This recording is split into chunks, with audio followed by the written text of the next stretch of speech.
4, 5-এর value বলছে 105, তাহলে 12-এর value কত হবে?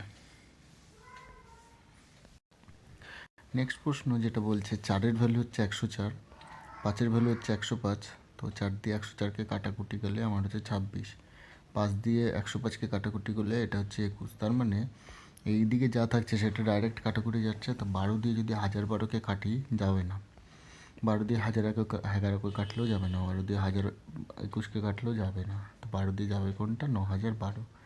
এটা হতে পারে, এটা হতে পারে, এই একটা কনসেপ্ট, যেহেতু এটা রিজনিংয়ের। আর একটা কনসেপ্ট হতে পারে, যেহেতু 4-এর ভ্যালু 104, 5-এর ভ্যালু 105, তো 12-এর ভ্যালু 1012ও হতে পারে। এটার তোমার হচ্ছে গিয়ে অ্যান্সার কি না দেখলে, এবার ওদের কি ডিম্যান্ড আছে সেই ডিম্যান্ড অনুযায়ী এটা হতে পারে, ঠিক আছে। নেক্সট প্রশ্ন বলছে, একটু না জুম আউট করে নিই, জুম ইন করলে এটা চাপ হয়ে যাচ্ছে। 23 নম্বরের প্রশ্ন বলছে if 10% of electricity bill is deducted, তার মানে 10% বিল ডিডাক্ট হয়েছে। আগে দিতাম আমি 10, এখন দিচ্ছি কত? 9।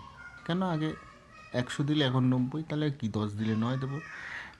এবার বলছে ₹45 is still to be paid, ঠিক আছে। তার মানে 9 টাকার ভ্যালু, আমার যে 9 বেরিয়েছে 9-এর ভ্যালুই হচ্ছে 45, তাহলে 10-এর ভ্যালু কত হবে? 50, তাই তো। এবার বলছে how much was the bill, তাহলে how much was the bill? 50 ছিল বিল, ঠিক আছে।